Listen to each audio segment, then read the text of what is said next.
लक्ष्मीनाथसमारम्भां नादयामुनमध्यमां अस्मदाचार्यपर्यन्तां वन्दे गुरुपरम्परां यदि राजाय विद्महे श्रीभाष्यकाराय धीमहि तन्नो रामानुजार्य प्रचोदयात् ஆழ்வார்கள் திருவடிகளே சரணம் எம்பெருமானார் திருவடிகளே சரணம் ஜிய திருவடிகளே சரணம் यो नित्यमच्युतपदाम्बुजयुग्मरुक्म व्यामोगदस्ततितरानतृणाय मेने अस्मद्गुरोर्भगवतोऽस्य दयैकसिन्धो रामानुजस्य शरणं शरणं प्रपद्ये நீரார் கடலும் நிலமும் உழுதுண்டு ஏலார் ஆலம் நிலந்தலை மேல் துயிலந்தாய் சீரா திருவேங்கடமாமலை மெய்யாராமுதே அடியே கருளாயே.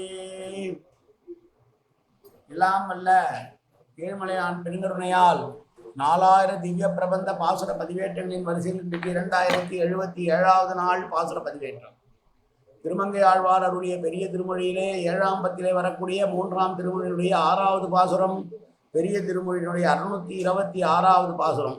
திருநறையூர் பாசுரத்திலே இது 96வது பாசுரம். இது முதலிலே தனியன் கலையாமி கலித்வம்சம் கவிம்லோக திவாகரம் யசகோபி பிரகாசாவி ஆவித்யம் நிகதம் தம வாழி பரகாலன் வாழ் கலையன்றி வாழி குறையலூர் வாழ்வேந்தன் வாழியரோ மாயோனை வாழ்வழியாள் மந்திரம் கொள் மங்கையர்கோன் தூயோன் சுரமான வேல் நெஞ்சுக்கு இருள் கடி தீபமடங்கா நெடும்பிறவி நஞ்சுக்கு நல்ல அமுதம் தமிழ் நன்மூல் துறைகள் அஞ்சுக்கு இலக்கிய மாரண சாரம் பரசமய பஞ்சு காணலின் பொறி பரகாலன் பண்பல்களே எங்கள் கதியே ராமானுசமுனியே சங்கை கெடுத்தாண்ட தவராசா பொங்கு புகழ் மங்கையர்கோன் இந்த மறையாயிரம் அனைத்தும் தங்குமணம் நீ எனக்கு தா மாலை தறிவழியே பறிக்கவாடும் என்று கோலி பதிவிருந்த கொற்றவனே வேலை அணைந்தருளும் கையால் அடியேன் வினையை துணித்தருள வேணும் துணிந்து.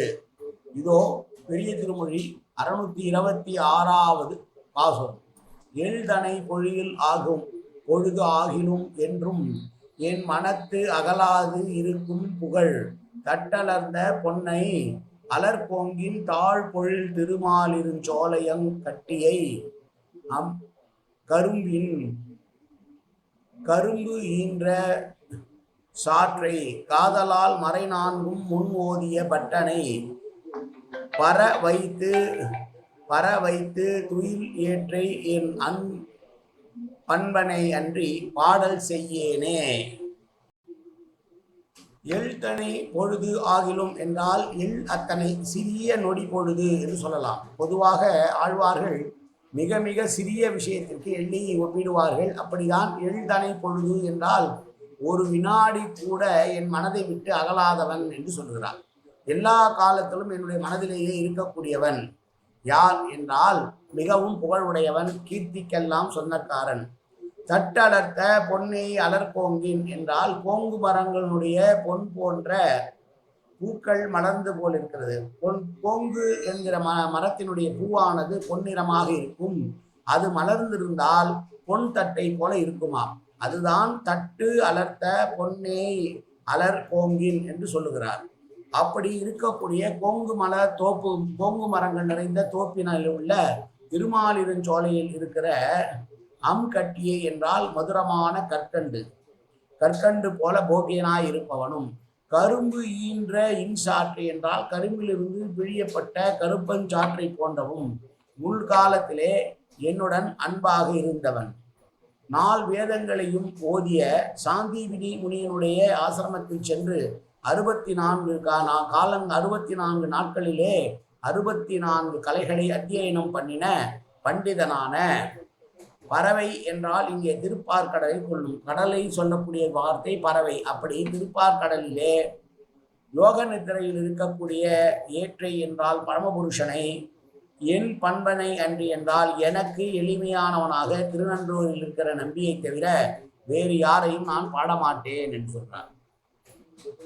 எல்லா திவ்ய தேசங்களுக்கும் தேடி சென்று பாடியவர் இவர். யாரையும் பாடமாட்டேன் என்று சொல்லுகிறாரே என்று எடுத்துக்கொள்ளக்கூடாது. பெருமாளை தவிர வேறு யாரையும், இங்கே திருநறையூர் நம்பி என்ற உடனே அவரை தவிர யாரையும் பாடமாட்டேன்னு சொல்றாரேன்னு நினைக்க வேண்டாம்.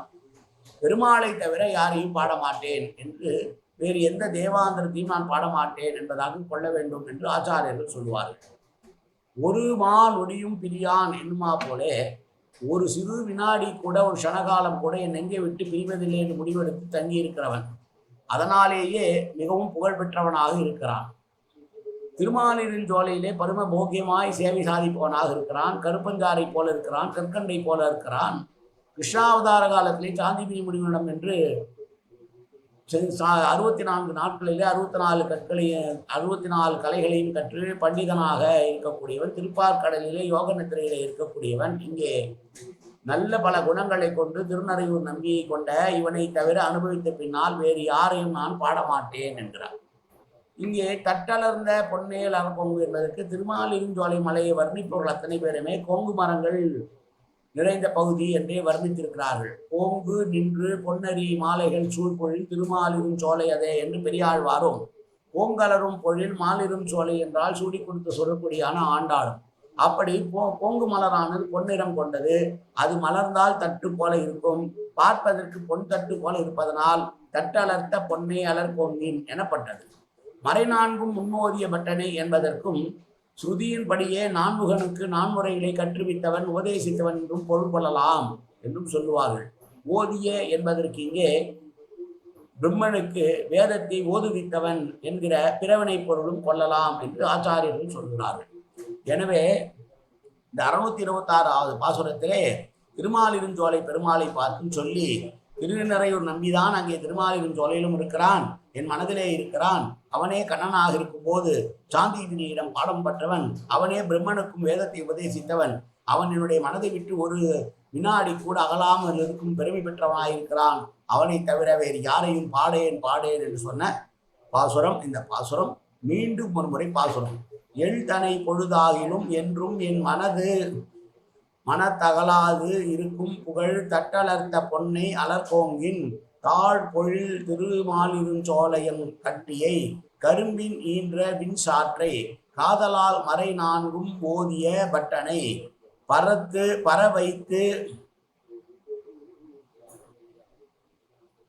பறவை துயில் ஏற்றை என் பண்பனை அன்றி பாடல் செய்யேனே. காயேன வாச்சா மனசேந்திரியர்வா உத்தியாப்தனாவா பிரகதேசுவாவா அது கரோமியத்து சகலம் பரஸ்மை ஸ்ரீமன் நாராயணாயேதி சமர்ப்பயாமி. உடலாலும் உள்ளத்தாலும் வாக்காலும் சகலவிதமான பாவங்களும் தோஷங்களும் நிறைந்ததாகி உலகத்தினோட இயல்படுத்த போதிலும் அடியேன் செய்கிற நல்வினையோ தீவினையோ அத்தனையும் உன்னுடைய கமலமலர் பாதங்களில் சமர்ப்பிக்கிறேன் கண்ணா. காத்தருள்வாய் கண்ணா, ஏற்றுக்கொள்வாய் கண்ணா. எப்போதும் உன் திருநாமம் கண்ணா கண்ணா கண்ணா என்று நாவில் வருவதற்கு அருள்வாய் கண்ணா. சர்வத்திர கோவிந்தநாம சங்கீர்த்தனம்.